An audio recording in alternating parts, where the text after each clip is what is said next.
नमस्कार। आज हम दक्षिण भारत की एक बहुत ही कमाल की कहानी सुनेंगे। ये कहानी भाग्य, विश्वास और भक्ति के रिश्ते पर एक गहरी नजर डालती है।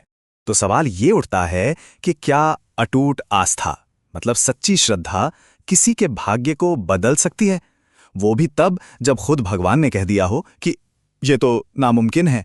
चलिए इसी सवाल का जवाब ढूंढते हैं इस कहानी में। ये कहानी है एक ऐसे ब्राह्मण की जिनका भाग्य बदलना लगभग नामुमकिन सा था। तो बात है दक्षिण भारत की। वहां एक ब्राह्मण थे। पैसा, इज्जत मतलब सब कुछ था उनके पास, लेकिन फिर भी दिल में एक अधूरापन था, एक बहुत बड़ा दुख कि उनकी कोई संतान नहीं थी। और फिर एक दिन, जैसा कि अक्सर कहानियों में होता है, उनके घर एक संत आए। ब्राह्मण ने उनकी खूब सेवा की। संत जब खुश हुए तो उन्होंने ब्राह्मण के मन का दुख जान लिया और एक रास्ता सुझाया। उन्होंने कहा, तुम पूरे मन से भगवान हनुमान की पूजा करो। और बस यहीं से शुरू हुई उस ब्राह्मण की भक्ति की एक ऐसी परीक्षा जो उनके धैर्य और अटूट प्रार्थना की कहानी बन गई। उस ब्राह्मण ने संत की बात को गांठ बांध लिया और हनुमान जी की आराधना में लग गए। 1-2 दिन नहीं, 1-2 महीने नहीं, पूरे 12 साल तक। जरा सोचिए, 12 साल तक लगातार बिना रुके अटूट भक्ति के साथ पूजा करना। ये दिखाता है कि उनका विश्वास कितना गहरा था। अब 12 साल की इतनी कठोर तपस्या के बाद भगवान हनुमान तो प्रसन्न होने ही थे। वो उस ब्राह्मण के सामने प्रकट हुए और बोले, ब्राह्मण देवता, हम आपकी भक्ति से बहुत प्रसन्न हैं। मांगिए, क्या वरदान चाहिए? ब्राह्मण ने तो एक पल भी नहीं लगाया। उन्होंने फौरन कहा, प्रभु, मुझे एक पुत्र चाहिए। अब ये सुनकर हनुमान जी थोड़ी दुविधा में पड़ गए। उन्होंने कहा, देखो, ये काम मेरा नहीं है। जीवन देना या न देना ये तो परमात्मा के हाथ में है। मैं भला ये कैसे कर सकता हूं? लेकिन हनुमान जी अपने भक्त को निराश नहीं करना चाहते थे, तो वो इस दुविधा को लेकर सीधे भगवान के पास पहुंचे। उन्होंने ब्राह्मण की तरफ से संतान का वरदान मांगा, इस उम्मीद में कि शायद कोई रास्ता निकल आए। लेकिन भगवान ने जब उस ब्राह्मण के भाग्य को देखा तो उन्होंने एक ऐसा फैसला सुनाया जो आखिरी था। उन्होंने कहा, हनुमान, मैंने इसका भूत भविष्य सब देख लिया है। इसके भाग्य में अगले 7 जन्मों तक पुत्र का योग है ही नहीं। अब तो ऐसा लगा कि भी बात ही खत्म हो गई, लेकिन कहानी में ट्विस्ट तो अभी बाकी था। हनुमान जी ने वापस आकर ये सारी बात ब्राह्मण को बता दी।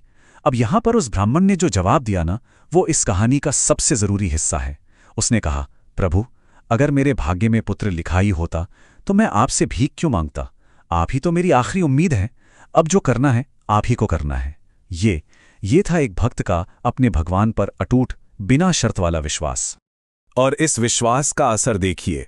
इसके बाद जो हुआ वो वाकई में एक अभूतपूर्व, एक अनसुना वरदान था। ये दिखाता है कि जब सारे रास्ते बंद हो जाएं तो सच्ची आस्था कैसे एक नया दिव्य रास्ता बना देती है। ब्राह्मण के ये शब्द सीधे हनुमान जी के दिल को छू गए। उसकी इस अटूट आस्था को देखकर वो इतना प्रभावित हुए कि उन्होंने कहा, चिंता मत करो, तुम्हारी भक्ति व्यर्थ नहीं जाएगी। मैं स्वयं तुम्हारा पुत्र बनकर जन्म लूंगा, ये मेरा वादा है तुमसे। मतलब देखिए, उन्होंने नियति को बदलने की कोशिश नहीं की, बल्कि खुद उस समस्या का समाधान बन गए। और इस एक वादे ने सब कुछ बदल दिया। एक असंभव भाग्य को एक नए सिरे से लिख दिया गया और यहीं से शुरू हुई एक नए वंश की कहानी। तो इस वरदान का नतीजा क्या हुआ? पहली बात, ब्राह्मण को पुत्र मिला, और वो पुत्र कौन थे? स्वयं हनुमान जी। दूसरी बात, उस ब्राह्मण का जो परिवार था वो आगे चल के हनुमान वंश के नाम से मशहूर हुआ।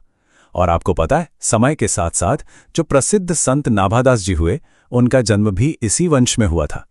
तो इस पूरी कहानी से हमें क्या समझ आता है? चलिए इसे एक एक करके देखते हैं। पहला, ब्राह्मण के भाग्य में संतान थी ही नहीं, ये तय था। दूसरा, सबसे बड़ी शक्ति यानी भगवान ने खुद इस बात को कंफर्म कर दिया था। तीसरा, लेकिन भक्त की सच्ची आस्था ने उसके देवता हनुमान जी को कुछ करने पर मजबूर कर दिया।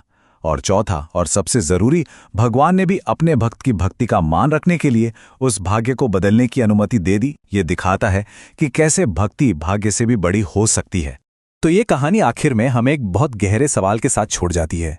जब किसी के सामने एक ऐसी सच्चाई हो जिसे बदला नहीं जा सकता, तो ऐसे में विश्वास की, आस्था की असली ताकत क्या होती है? इस पर सोचिएगा जरूर।